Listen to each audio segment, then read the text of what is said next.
I wanted to let my thoughts get out of my head and just talk about it. So I just got finished watching Before Sunrise and Before Sunset featuring Ethan Hawke, and I forgot the French actor's name, but the two characters, Jesse and Celine, and I viewed it obviously as a film critic because I've studied film in college, but I've also just watched it as a form of entertainment and just allowing myself to kind of understand what it means to build connections, even if it's just for a day with a stranger that you just don't know.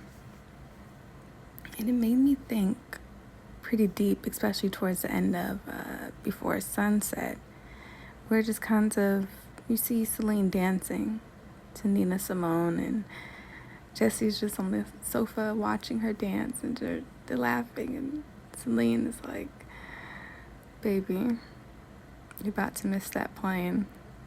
And he just says, I know. And she continues dancing, and it just fades to black, and it's almost like, even though as viewers we find satisfaction in everything, even though we truly won't really find any satisfaction in this life that our flesh desires, only that satisfaction comes from God, but we still seek for it, we still reach for it, we still want it and desire it, and do really anything to get to it. And even if we do find something that does satisfy us, we're finding something else that needs to be satisfied, right? We're just never-ending beings that desire things, and you don't get that because you don't know if they end up together, if they sleep together. Does he really miss that plane, or does he actually get to the plane on time? I don't know, and it makes me think, especially with that devotional that I read for today, by Paul Tripp, the author. He talks about love and truth, and that they're kind of one and the same, because love requires truth and truth requires love, in a way where sometimes telling the truth to someone may sound like it's hurtful, but you're doing it out of love because you really care for that individual. And it's like that with God in the Bible. But anyways, back to the story, right? It made me think about the connections I've built and had in the past. Some connections ended, and though some of those connections and relationships, whether it was romantic relationships or friendships, they ended, and it was a good thing that they ended because I knew that it ended. But there were others where it's like what could have been, and the what ifs, right? Like, what if we changed this moment in time? Where would we have been together? Would the conversations continued? Or, and then with Jesse, he's dealing with a marriage that's falling apart, and he has a kid with that woman, but he's only sticking around for that child. But then he realized maybe he shouldn't, because he doesn't want to raise his kid in a loveless household, because it's lacked love for years despite the child being there. And he's dealing with night sweats, wet dreams of the woman that he spent one day with, a stranger. And yet, despite him watching his wife walk down the aisle and exchanging their vows and saying I do and having a child with her, he still dreams of another woman. And that wife will never really truly understand what's going on in his mind, because he won't really express that he's thinking of another person. And then Celine, after all those years, she's on and off with different people, different guys. She knows what it is. She's so busy traveling the world, trying to make a change in the environment. So she only settles for sleeping with the men, and they're okay with that. But in a way, it's like all the men that she's been with and all her exes, including Jesse, all married, and it hurts her to know that she feels like her reality and love can't truly coexist because they're contradicting in her mind. Because the reality is she's an independent woman who's busy and doing things, so she doesn't think love really takes up the space in her life the way that she really desires it to. But I think deep down between Jesse and Celine, they still have this connection. Even what Jesse said, he was like, sometimes a memory is a memory for a reason and doesn't truly end because you're still alive, right? A memory can only end if it's when you die. So there's still time, there's still room to continue that memory, to extend it, to maybe relive it. And I thought about, what if, right? I just so happened to just go off into a city one day and meet someone, and we hit it off pretty well. We have chemistry and this connection, and we kind of like speaking, but it's deep thoughts and deep thinking, and yeah, we may throw a couple jokes here and there. It's always good to have some kind of humor within a conversation with someone, right? Be a little lighthearted, not too serious, but you're only spending that one day, and once sunrise comes up or sunset, it's gonna be over. How absolutely terrible is that, to just depart and be left with what could have been and what ifs. I find it very heartbreaking. I like the idea of independent films like that, where it leaves the audience to think deeply like that, instead of just giving us the satisfaction that we're craving for, just giving us the closure and the conclusion and the ending, whatever the ending may be. It's like the director or the writer leaves us to be the writers ourselves. It's almost kind of passing the camera, passing the pen to us to write our own endings of what we would think Celine and Jesse would have done right after the music ends, right? After Nina Simone stops singing on the CD player, and she just stops dancing. Or what if Jesse finally gets off the sofa and decides to join her? It leaves the audience to kind of find our own conclusion to how we want the story to end. And sometimes it sucks because you kind of just want it now. But it's kind of fun to think of, what, I think I'm okay with this being the ending. And it could be different from 10 other people in the same room who watched the same movie as you.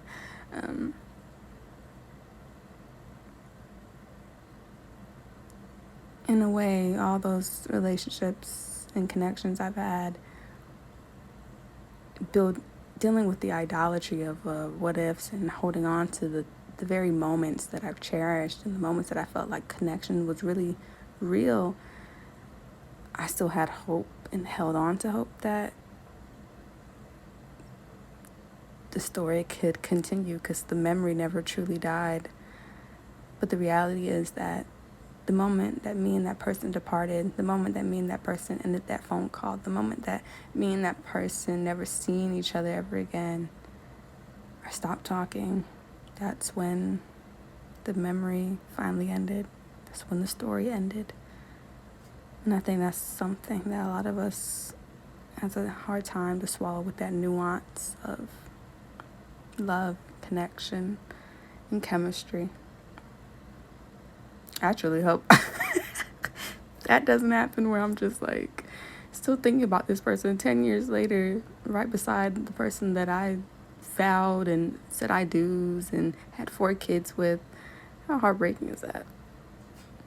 So I guess in a way, I think in that film, I like to believe that Jesse never made it to that plane and spent the night with Celine. Maybe spend a few days with her. Who knows? So, just a food for thought. Sorry, I had to take a break and eat my food. Anyways, since we're on the topic of love, connection, truth, and idolatry, might as well, right? So, I do really enjoy watching independent films. One, because you won't need a really large budget. Like, you just need to have a good script. Who's gonna write the script?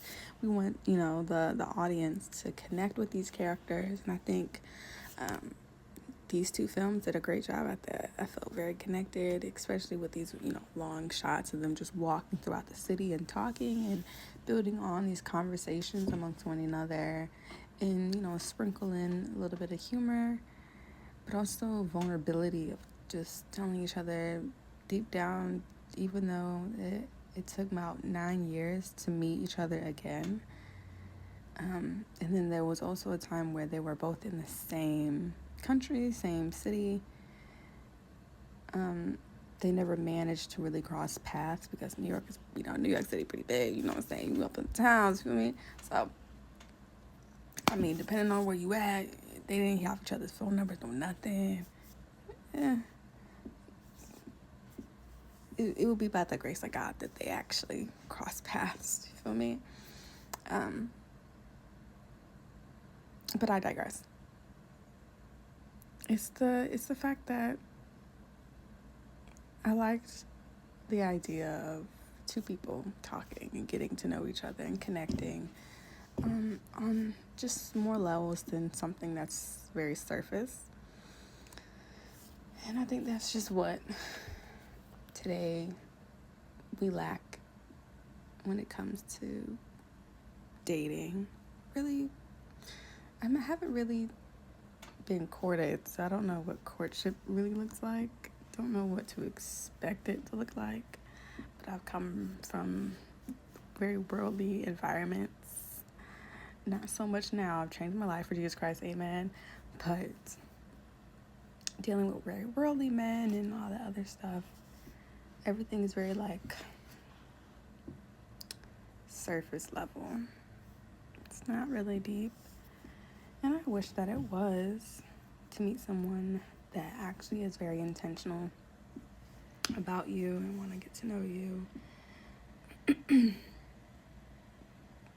So I never really had that, Like, during this whole film, Jesse was very intentional, wanting to get to know her, even though that their encounter could have just ended right there in the beginning of before sunrise.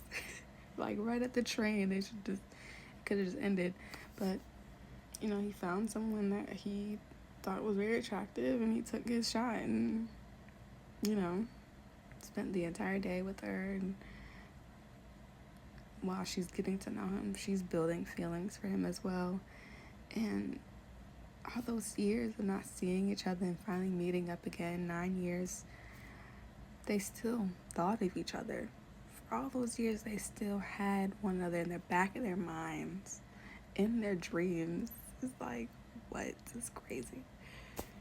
And though I do not condone, adultery, okay, infidelity, even though Jesse was married, it sounded like he was ready to divorce that lady because the girl's been like, it ain't really been working. And you got Jesse Anselin kind of like feeling hopeless of if love could be in the cards for them while being in the midst of each other. Like, I think the love is very much real. Like, it can be very real if y'all both decide to be together. But I don't know, maybe they just like the idea of just encountering each other for one moment in time, and that's it. Yeah. And I think it's best not to, especially for lovers, to not harbor on moments like that for so long. I know I've did it. Jesus Christ. I definitely did that with one person for 2 years straight. And I actually ended up having a prophetic dream about his future, about his life. And it happened. Let's call it that. It actually did happen. Now he's married and with the woman that he's with, and they'll end up having a boy, which I have seen yet. They haven't posted on he has not posted on his social media of any pregnancy, but yeah. So I don't really need too much confirmation. Like, I know God would not lie to me, and I think that's something that I needed to like cut off the idolatry seriously.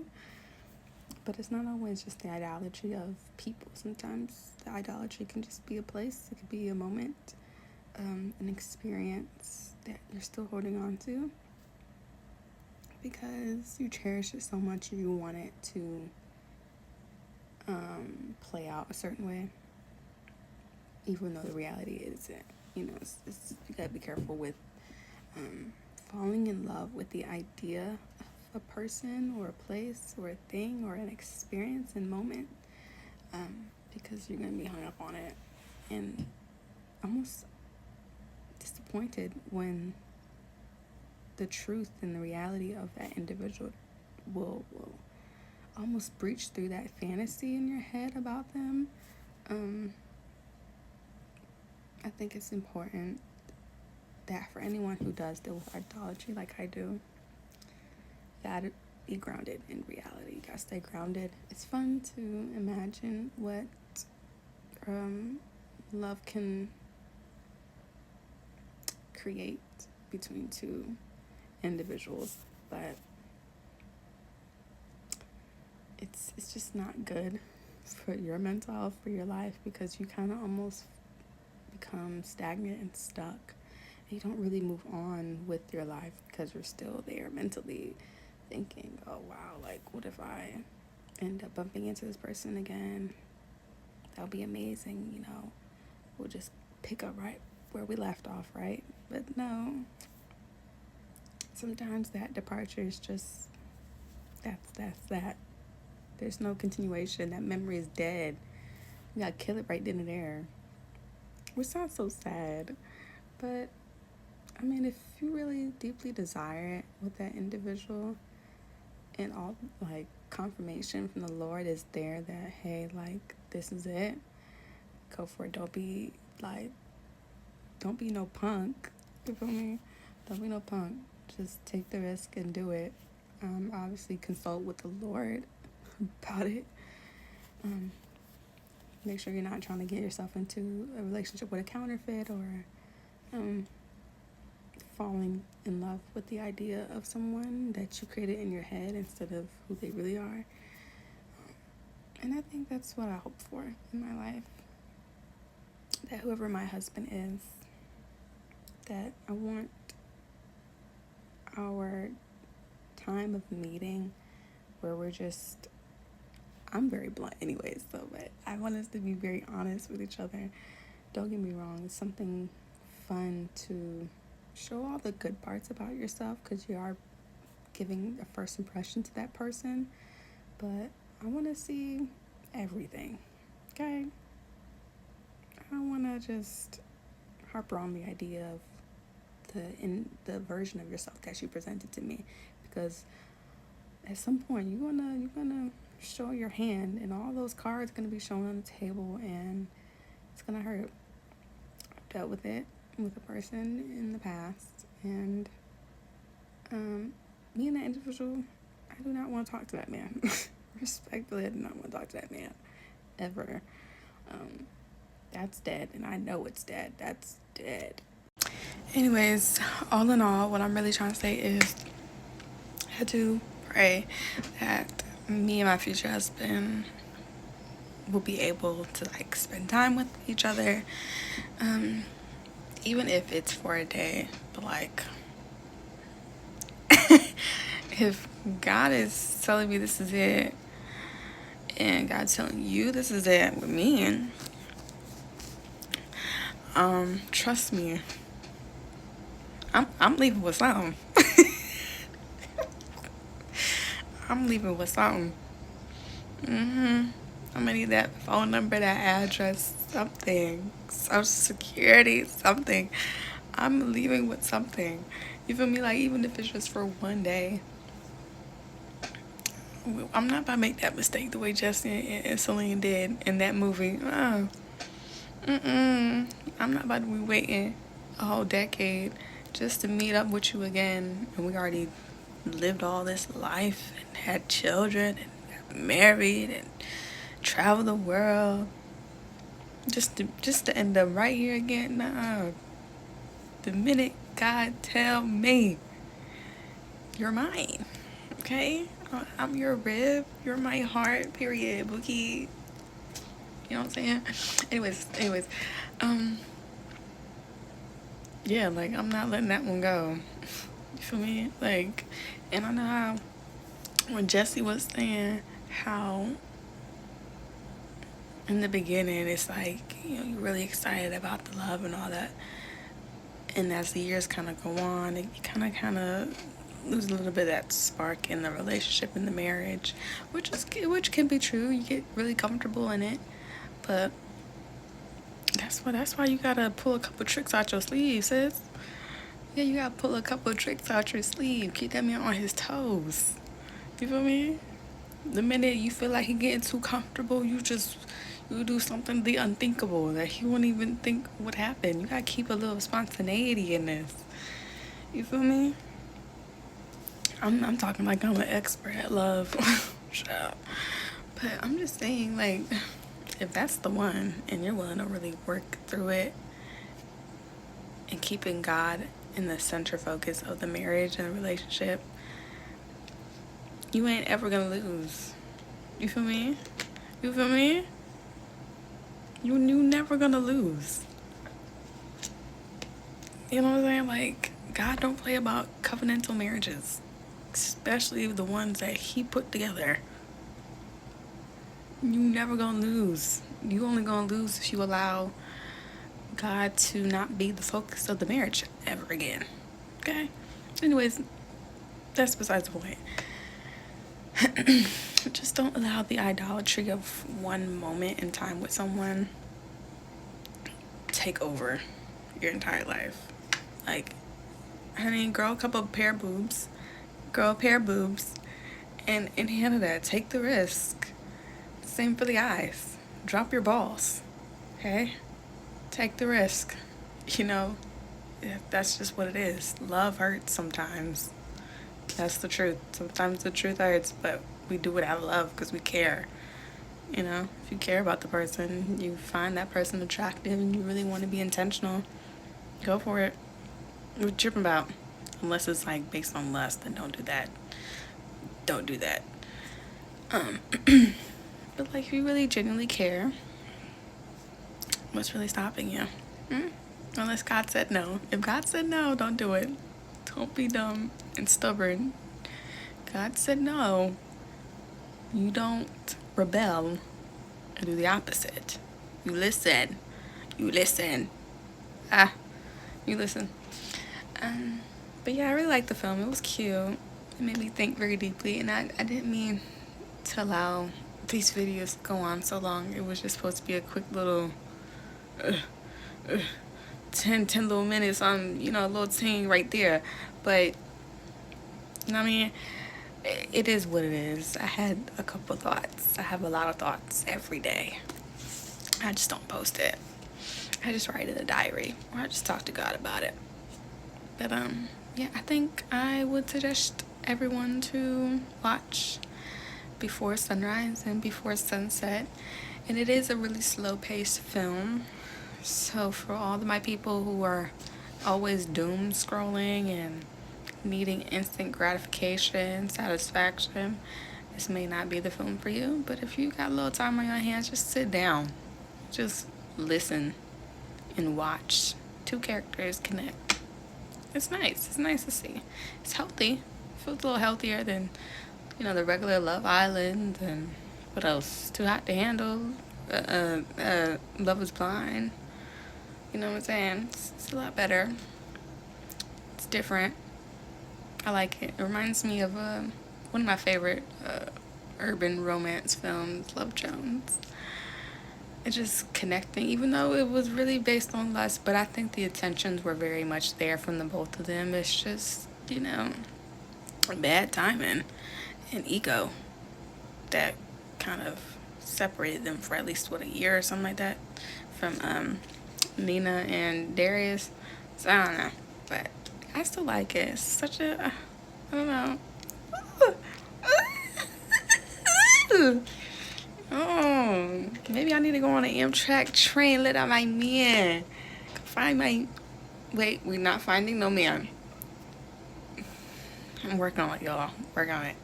He who finds a wife finds a good thing. So we're just gonna, you know, be prepared. God gonna prepare me to be the wife that I'm supposed to be, right? And whoever decides to come my way, if he sees a wife ting there, need that. He gonna get that. Anyways, I think it's cute. It's cute. Anyways, bye. I'm gonna go.